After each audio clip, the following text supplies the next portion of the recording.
Welcome to the God is Not an Asshole podcast. If you are one of the many people done with religious dogmatism, hang on. You might sense transcendence, but your church or other faith community never seem to get off the ground.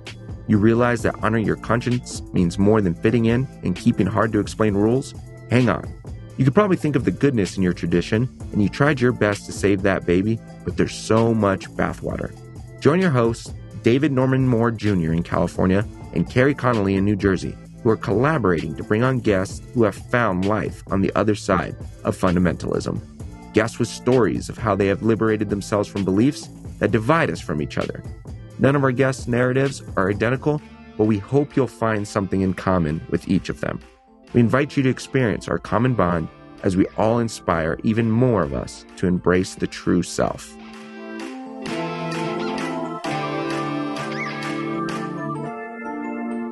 So sometimes, Kerry, when I am in conversation with someone, I like to ask if there is an event in their life that causes them to go, and every muscle just relaxes in their body. Something that you have experienced with, it doesn't have to be recent, but can you just to, let us get to know you? What kind of event have you had in your life or events that do that cause you to just breathe better? Yeah. Anytime I'm at the ocean, anytime. And so I have made a commitment to myself that during the summer months, because of, right now in this period of my life, I am very blessed and lucky to be able to be pretty open in my schedule and flexible in my schedule. So I am able, and I truly believe that time is our most precious resource, right? So, and we are completely in control of our time. And as an act of resistance against the internalized capitalism that I realize that I have, I made a commitment to myself that as long as I can, every Thursday or Friday, I will make an effort to be at the beach. And if Thursday or Friday's weather doesn't cooperate, then I'll try to find another day in that week to be at the beach. And so, because very literally, the ocean is the only place that my brain just entirely shuts off. And I can enter into a Zen place where it's just free flow. Stress seems to dissipate. I can ground my body into the earth's energy in the sand, and I just stare at the ocean, and I could stay there all day. How long does it take you to get there? With less than an hour. So and that's another thing. I'm committed to always making sure I live within an hour of the ocean. So, yes. So I go down. Well, we live near very different oceans. We do. I'm on the Atlantic Ocean. Right. And you are on the Pacific. So yes, but it is absolutely a matter of self-care. And I will go for as long as I can until the weather gets too cold here in New Jersey to go. And even then I'll go. So weaving that experience into your spiritual life and perhaps theological life even, how does that help you in your realization of deity, of oneness, of the universe? That's a great question. I think whenever I am at the ocean, I often think about, I stare at it and I imagine what's on the other side, right? I always think about what's directly across. if we could see each other, who would I be staring at, And I also think of people that are on other oceans, that I know and love. I often think about them when I'm there. So it's often, it's a way of realizing how small I am and also how connected. So you are of Irish descent. So is that what you're thinking of when you think of people on the other side? Sometimes I'm just thinking of beloveds. I have people that I care deeply about in California. I have people that I care deeply about that aren't on an ocean, that are somewhere in between my ocean and your ocean. And, so I have, and then of course I have beloveds in Ireland. I have beloveds on the continent in Europe. And so there are people that I know and care about all over, that I'm often thinking of, but also I'm thinking about all the people that I don't know when I'm staring at that ocean. And, like I said, who would be staring back at me on the other side? I don't know. It's a fascinating thought. So I know that you meditate. What else do you do yoga or what? Tell me more about that. Well, I do yoga, but I do energy work is primarily. That's right. So what does that look like? Help us understand that. So I look up here because I have 2 certifications. I'm a Usui Shiki Reiki, level 2 practitioner, and I'm an Angel Reiki master teacher. So essentially I work with intuitive intuitive subtle body energies, and I work with the angelic realms and spiritual realms, which feels really weird to say out loud still, but it's true. And actually that kind of all started in my second semester in seminary, which is when I was in LA, and which was the same week that I met you for the first time, when you were guest speaking at our class. And, I had a conversation with Philip Clayton during that week that kind of put a lot of stuff into perspective, some things that had happened to me. He kind of put things into perspective for me that allowed me to basically let things be true in my experience. And that was sort of the beginning. I remember you talking about that. Yes. And I'll tell that story in more detail, but it was basically the beginning of my deconstruction, right? Which any good seminary is going to take you through a pretty brutal deconstruction. But one of my teachers that kept, her words really stuck with me. She said, once you start on the process of deconstruction, don't stop when everything's in pieces. Keep going, keep going and rebuild something, right? Right. Which is a really important thing that I think a lot of people who move through deconstruction, we get stuck at that place of completely shattered faith, right? And we never move into the process of reconstructing. So let me ask this. What constituted your construction? The first construction? Yeah, so that you would need to be deconstructed. Yeah, that's a really good question too. And it's interesting because I feel like I was always on these 2 parallel paths that have now kind of converged, which is really cool because on the one hand, when I was 3 years old, I had a very mystical experience with who I recognized to be Jesus, the Christ energy, right? I remember you talking about that. Okay. And so, and in that moment, I had a visitation. Essentially, I remember the light next to me just condensing and getting stronger in this one specific area around me, and feeling a presence near me, and understanding in my heart that this was the presence known as Jesus, right? And I was only 3. I didn't really know who Jesus was at the time. I just knew that this was who this was. And it was such a loving and immensely beautiful and generous and accepting energy. And I thought it was so beautiful. And I remember a butterfly landed on my nose, and it felt as though in that moment Jesus was saying, I choose you. And I was like, awesome. I love being chosen. That's great. I didn't really know. And in that 3-year-old, mindset, I'm like, I was just so excited that there was this energy that was willing to accept me, even though my hair was a hot mess and I had dirt on my knees because I was playing in the dirt. And, there was nothing that I needed to do to be accepted by this presence. And, I just remembered that. And then 2 years later, when my mom took me to the Methodist church because she was having her own spiritual awakening or whatever was happening with her, I would see this picture of this very white, sad looking man on the wall. And I'd be like, wow, I don't know what's wrong with him. I hope he feels better, but soon, because he looks really sad. But that's not the energy that I know is Jesus, right? And so that kind of began my time in the church, and my time in the Methodist church was not great at all. I don't really have very many good memories of that time. I remember a lot of trauma from a very young age of just being not accepted, not welcomed, not good enough in that church, for whatever reason, made me always really nervous about stepping foot into church.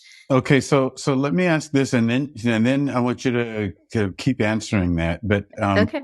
you're using the word Jesus, and I know, in various communities and theologies, people will use the term Christ more comfortably than Jesus, and to me, that's a really important distinction. So why are you saying Jesus?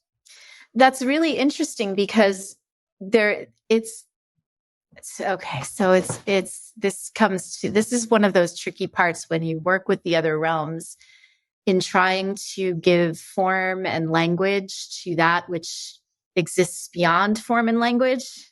So it's hard because I do also refer to that experience as the Christ energy, but that Christ energy, as I said, the light condensed and became form.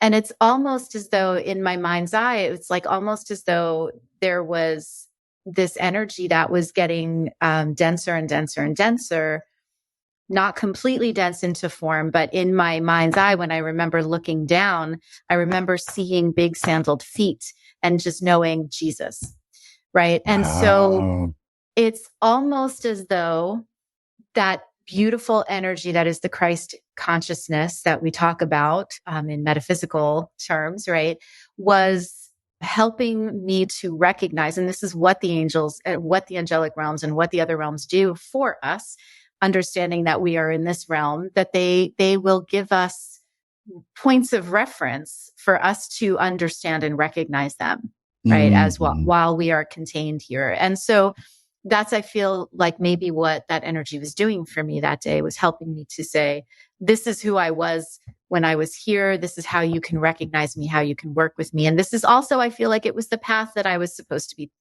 on, because I definitely do feel that I believe in soul contracts. I think that energy was helping me to fulfill my soul contract, to recognize, oh, okay, I'm supposed to be on this path, the Christ path, which would eventually take me to a very strict cult-like Southern Baptist church in the city when I was in my early 20s, which would then take me to a large non-denominational church and be on staff there when I was in my 30s and 40s. And then, maybe more my 40s. And then eventually to seminary, right? If I had been on the Buddhist path, that all would have been a very different soul contract, right? But I think I was on this particular path to be doing this. God is not an asshole podcast. All right. So go on with your recounting. Oh, the construction. So, my dad was a Catholic who considered himself excommunicated because he'd gotten a divorce. And my mom had this very volatile relationship with the church, more because of the relationships. People can be jerks too. Just because you go to church doesn't mean you're not a jerk sometimes. And so she would have these weird, experiences. And then in my early 20s, I followed a boy to a church in New York City. And that was a very small church, very what I recognize now to be fundamental. I didn't know that that's what it was at the time, but it was very fundamental. A lot of God told me, you're supposed to marry this guy. You're supposed to marry that person. A lot of that kind of stuff going on. Yeah, it was really, and there was a lot of trauma, a lot of dysfunction in that church, a lot of peopling in that church, right? Peopling not at our best in that church. And I was young, and I didn't really know what was happening, and it was a lot of people up in each other's business. Okay, so you just mentioned people, and a little bit earlier you talked about people can be jerks, that kind of thing. Isn't that what all of this is about? Because there's no question about whether God is an asshole or anything like that. Sure. It's how God is represented, you know? 100%. Yes. Yes. And that brings you to power and power dynamics and ego and the institutionalized church and the ways in which, I think church, or how should I say this? I think it's more, I'd like to call it the community that grew up around this amazing energy that came into the dense form that we know as Jesus. And that almost sounds like John chapter 1. Indeed. In the beginning was the Word, and the Word was with God, and the Word was God. Yes, And the Word absolutely. was made flesh. The Word became Yes. flesh. Yeah. Yes, 100%. And yeah, and I think that there was this community that grew up around that energy, and then that community got corrupted by power dynamics and patriarchy and empire and all sorts of really horrific human things, right? Yeah. And we still see those at play today. And I became an agent of those things, as I started to be conditioned into. Why do you think you became?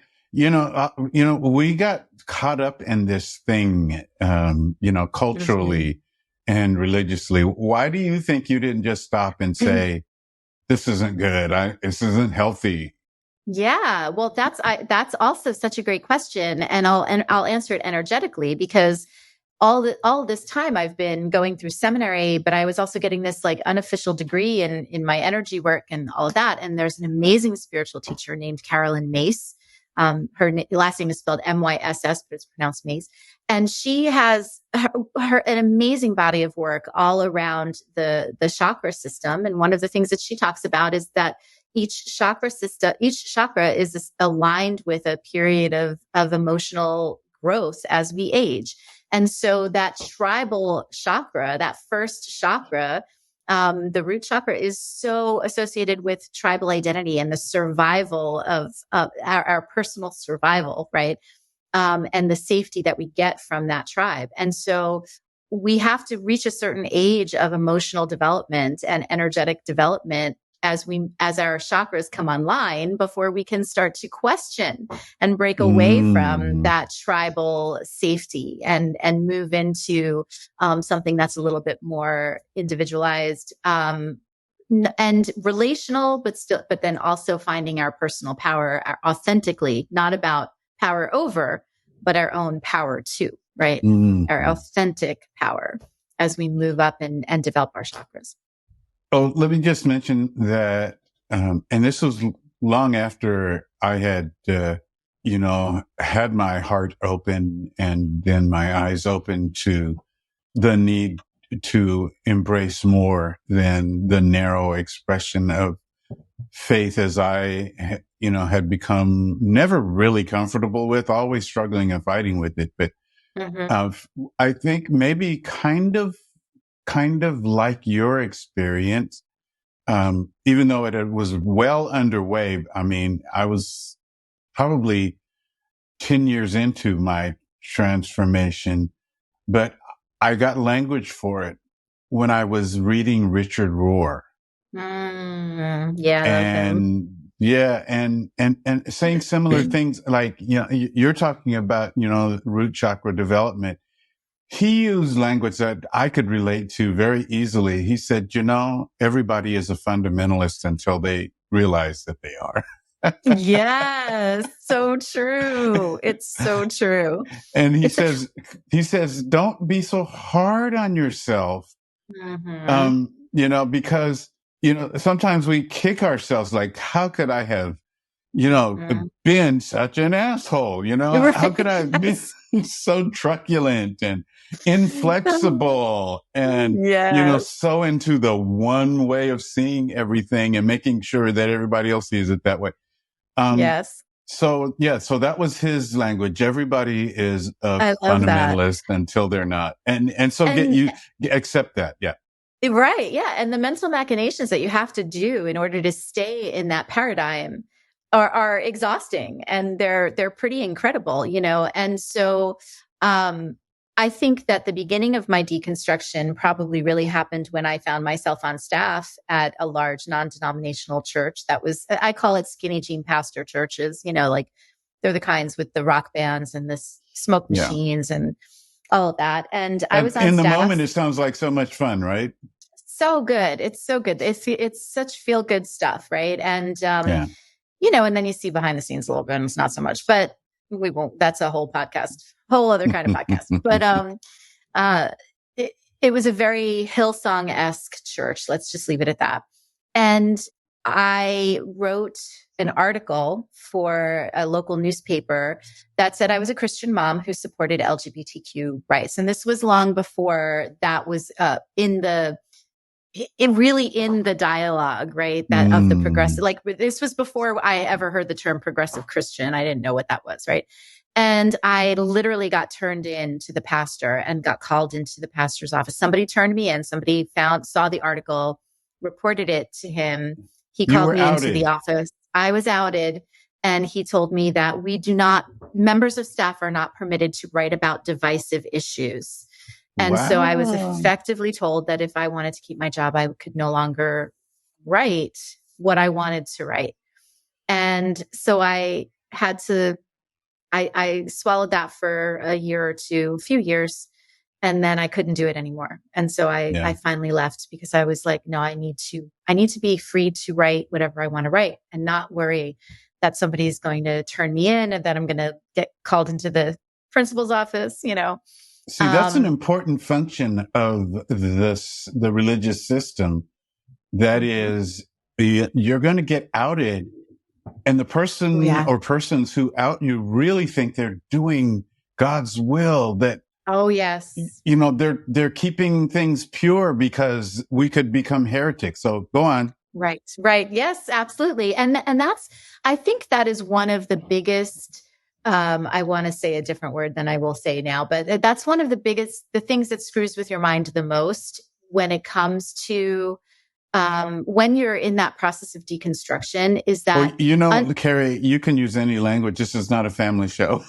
Okay. Well, then I'll say the biggest mind fuck that is with this, because this is a huge one, is this idea that, these people who are doing so much harm are very literally doing it out of love, right? Because they are so entrenched in this fear that they or you and maybe them by proxy are going to hell, right? And so I have a dear friend who was once also on staff there, and he came out as gay and is now happily married to his husband. And his family is still very deeply entrenched in fundamentalism. And they are so sure that he is going to hell. And it causes so much pain because he's like, I know that what they're doing is out of love, even though it's also out of power. But there's that, it's a really funky dynamic, right? That it is both based in love and power. And that's really messed up. That's amazing. Last night, Diane and I watched, this movie starring Susan Sarandon, where she plays a mother whose son is gay, and she's extremely religious. And spoiler alert: at the end, towards the end, he commits suicide, and because he's trying. People around him saying, who don't even know yet that he's gay are saying, just please God. And really, in the final analysis, it comes out that he was trying to please her, and that could never happen. Right? Nope. Right. And that's the thing. It does so much harm. This love does so much harm to people. And, so when I realized and I think for me, the really big question for me was, my kids were small. They were little when I was on staff there. And I really had to ask, because for me, it became really personal when I started asking the question, what if my own kids are gay? What if my own kids are gay? How do I want to respond to them myself? And how do I want the world to respond? Who am I willing to put them in contact with? Who am I willing to allow them to be influenced by? Yeah. if they were to does my capacity to love my children stop at their sexuality? No. The answer Right. was no. My capacity to love my kids is boundless and ferocious. And if you mess with my kids, you're going to have to mess with me. And that was the answer that was the real turning point for me. I never bought into the narrative that fundamentalists have about LGBTQ. I never really bought into it. There may have been a time when I would parrot it back, but it never resonated. It never resonated with me at all. When I started asking that question about my kids was when I said, no, I have to become more vocal. I have to outwardly speak this truth and say, my kids are always going to be safe around me, no matter who they are. Yeah. And that was the turning point for me. And then the 2016 election happened.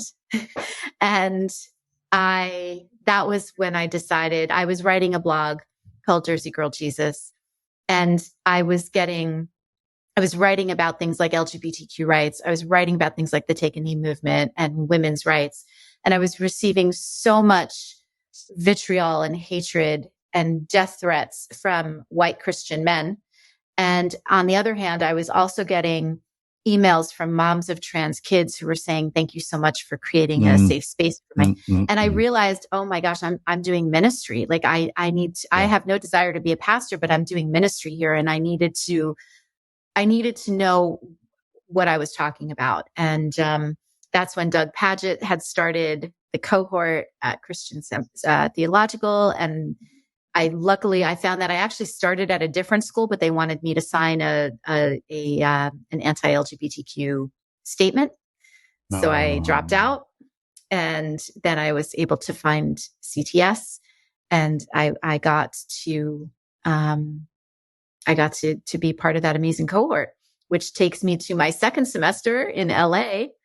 And when I met you and Philip Clayton. And so all of my life, essentially what happened there was all of my life, I'd been having these weird experiences of knowing things I wasn't supposed to know, and having experiences, dreaming about my dead grandmother, with some weirdness around that, having a lot of experiences that were strange that I couldn't explain. And one of them was during my last days on staff at that church, I was taking a picture of everybody, and a huge white ball of light, this orb, flew in front of this group of people. And I was like, what was that? And then they were like, what's the matter? I'm like, yeah, I'm not going to tell you what just happened. Like, because like, I don't want to get burned at the stake. And a few weeks later, I asked a friend of mine who is a psychic what it was. And she said, they're saying it was a jester angel. I'm like, well, that's completely unhelpful, because first of all, I don't think I believe in angels. And secondly, like, what does that even mean? Like that does me absolutely no good. So, thanks for nothing, kind of like was my attitude. And then fast forward to January of whatever year that was. And I was in LA, and I told Phil Clayton that, and he said, well, you know what they say about jesters, right? And I said, no, what? He goes, they were the only ones who could tell the king the truth. Now, this ball of light had just flown right in front of my pastor and the whole staff at this church, like all of the authority in my life at that time, right? This ball of light. And so in that moment, I was like, oh. And I said, well, what do I do with that? He said, just let it be true. And it was like in that moment, I said, wait, I can just let that be true. I can do that. And it I looked down, and having already taken some classes in how the Bible had been constructed and all of these things, I started looking at my faith, and I was like, wow, here's this patriarchy. Here's this legalism. I don't want that in there anymore. Here's all of this stuff.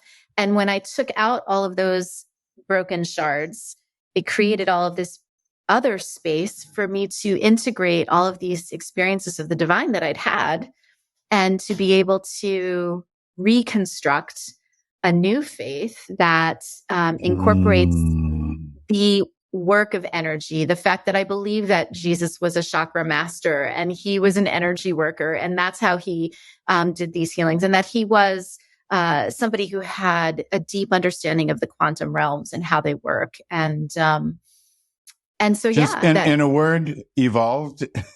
Yes. I think and one of these, at some point in my doctorate work, I am going to write a paper about this. I believe that what he was fully ensouled. That's what There you go. When somebody says when people say that he was fully human and also fully divine, I believe that what he had access to was the full extent of his soul. He was fully ensouled, where the rest of us, we forget about so much of our spiritual energy, and he never did. And that's what enabled him to do that. Thank you so much for being here today. We are people who have left behind performance-based religion and the shame that comes with it. Maybe you have a personal liberation story to tell, and we want to know about it. Please contact us on Twitter at GodIsNotAnAsshole or text 805-703-8393, because the world needs to know that God is not an asshole.